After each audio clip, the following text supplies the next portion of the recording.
எளிதில் கிடைக்காத ரொம்பவே ஆபத்தான 850 கோடி ரூபாய் மதிப்பிலான அணுகுண்டு தயாரிக்க பயன்படுத்தக்கூடிய மூலப்பொருளை போலீசார் பறிமுதல் செஞ்சிருக்கிறது பெரும் அதிர்வலைகளை ஏற்படுத்தி இருக்கு. 1 கிராம் சர்வதேச அளவுல 17 கோடி ரூபாய் வரைக்கும் விற்கப்படக்கூடிய கலிபோர்னியம் தான் கண்டுபிடிக்கப்பட்டிருக்கு. ரொம்பவே பாதுகாப்பாகவும் ஒரு இடத்துல இருந்து இன்னொரு இடத்துக்கு கொண்டு போறதுக்கு அனுமதி இல்லாத இந்த பொருள் எப்படி இங்க வந்தது அப்படின்னு போலீசார் மிரண்டு போயிருக்காங்க.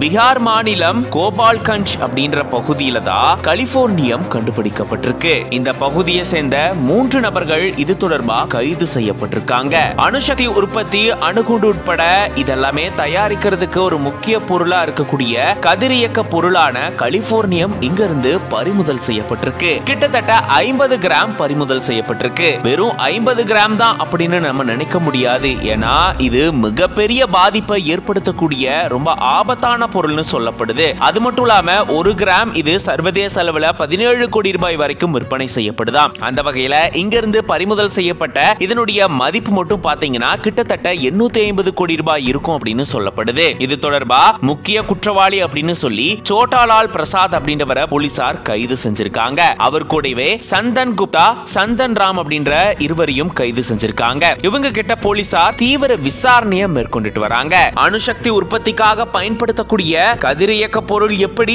இவங்களுக்கு கிடைச்சது? இது அவ்வளவு சாதாரணமா எளிய மக்கள் பயன்படுத்த முடியாது, ரொம்பவே பாதுகாப்பான இடத்துல வைக்கப்படக்கூடியது. இது எப்படி இவங்களுக்கு கிடைச்சது அப்படின்னு போலீசார் அதிர்ந்து போயிருந்திருக்காங்க. இது தொடர்பா இப்போ தீவிர விசாரணை மேற்கொள்ளப்பட்டு வருது. அண்ணன் திருமாவளவனுக்கு நான் சொல்லிக்கிறேன், தயவு செஞ்சு உங்களுக்கு எதிராக நாங்க ஒரு காலம் இருக்க மாட்டோம்னா. உங்களுக்கு எதிராக நாங்க இருக்கணும். எங்களுடைய குரல் நீங்க, எங்களுடைய குரல் நீங்க. உங்களை நாங்கள் ஒரு காலம் விட்டுவிட மாட்டோம். உங்களை ஒரு காலம் நாங்கள் விட்டுவிட மாட்டோம். உங்க கூட தான் நிற்போம். கொலை செஞ்சு இருக்கிற மாச்சுவரில் அவர் படுக்க வைக்கிற அவர் நல்லடக்கம் செய்யறதுக்கு ஒரு இடத்தை உங்களால உருவாக்கி தர முடிஞ்சுதா? என்ன நீங்க சமூக நீதி மாடல் எனக்கு தெரியல. உங்களுக்கு தெரியாதா? ஆம்ஸ்ட்ராங் அண்ணன் என்ன வேலை செஞ்சாரு, யார் அவருன்னு சொல்லிட்டு இவ்வளவு மக்கள் திரண்டு இருக்கிறாங்க. இவ்வளவு மக்கள் அமைதியாக போராடுற போலீஸ்கார் சொல்றாரு எங்களுக்கு தெரியாது ஆம்ஸ்ட்ராங் அண்ணன் டெத்ல இவ்வளவு மக்கள் வருவாங்கன்னு. தெரியாம நீ ஏன் இருக்கிற? எனக்கு தெரியல. எனக்கு நாங்கள் இங்க இருக்கிற அரசியல் கட்சிக்கு எல்லாத்துக்கும் எதிராக பேசுறாங்க. எல்லா கட்சிகளும் எங்களை ஏமாற்றி இருக்கிறார்கள். அதுதான் உண்மை. நாங்க அடிமைகள் கிடையாது. ஓகே, நான் உங்களுக்கு பயப்பட வேண்டியது கிடையாது. எங்களுக்கு பயம் கிடையாது.